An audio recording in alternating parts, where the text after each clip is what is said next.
উপাচারের কথাও তিনি বলেন। তো দিদি, আজকের এই অনুষ্ঠানে আমি যেটা আজকে শুনতে চাইবো সেটা হচ্ছে যে সামনে শিবরাত্রি, যে দিনটাকে আপনি ভীষণ গুরুত্ব দেন। 100% গুরুত্ব দিই। তার কারণ হলো এই মহাশিবরাত্রি একটা গুরুত্বপূর্ণ দিন। এদিন কিন্তু দেবাদিদেব মহাদেবের বিবাহ হয়েছিল। হ্যাঁ, আর এই সময় কিন্তু দেবাদিদেব মহাদেব কিন্তু যে আমরা যে তন্ত্র ক্রিয়াটা করি সেটা কোথা থেকে পেলাম? শিবের মুখনিসৃত বাণী। তো সেই কারণেই এই দিনটার গুরুত্ব কিন্তু অপরিসীম।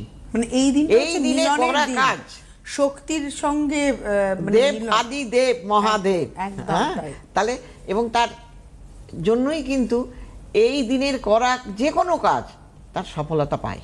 মহাকাল এবং শক্তির একটা মিলন। তো একটা কথা যেটা জানবো, যে এই দিনে তো প্রতিকার যারা করতে পারবেন খুব ভালো, কিন্তু যারা করে উঠতে পারবেন না, যদি কোনো ঘরোয়া উপাচারের কথা আপনি আজকে বলেন, একটা দুটো তিনটে, তাহলে মানুষ অন্তত গৃহী মানুষ যারা করে উঠতে পারছেন না, কারণ ঘরোয়া উপাচার কিন্তু আপনি একবার করবেন আর ম্যাজিক হয়ে যাবে, তাকে না, তা নয়। যেটা প্রতিকারের ক্ষেত্রে হয় যে আপনি প্রতিকার নিলেন, 3-4 মাসের মধ্যে আপনি আপনার সমস্যা থেকে বেরিয়ে যেতে পারবেন, বাট উপাচার কিন্তু আপনাকে কন্টিনিউ প্রসেসে করে যেতেই হবে।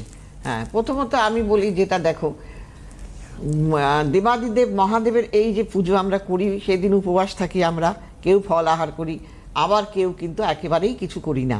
হ্যাঁ, তো সেক্ষেত্রে 4 প্রহরে কিন্তু আমাদের জল আমরা ঢালি। হ্যাঁ, এইবার এই জলটা আমরা কি ঢালবো?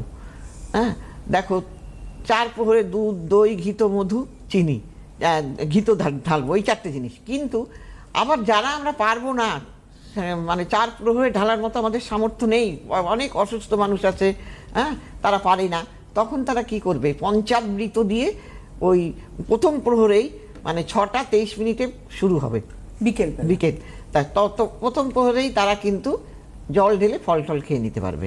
তারা ওই পঞ্চামৃত দিয়ে করবে, দুধ, দই, ঘিত, মধু, চিনি। এইবার এই যে আমরা কিন্তু যে দুধ ঢালবো, এই দুধ ঢাললে কিন্তু গঙ্গা জল দিয়ে যদি আমরা দুধ ঢালি, তাতে কিন্তু আমাদের কি হবে বলো তো? আমাদের মানসিক শান্তি এবং আমাদের তোমার চন্দ্র প্রশমিত হবে। হ্যাঁ, দুধ যদি ঢালা যায়। আবার যদি তুমি ছোলা অর্পণ করো সেই দিন, ওই দিন যদি তুমি ছোলা অর্পণ করো, তোমার বৃহস্পতি গ্রহ ঠান্ডা হবে।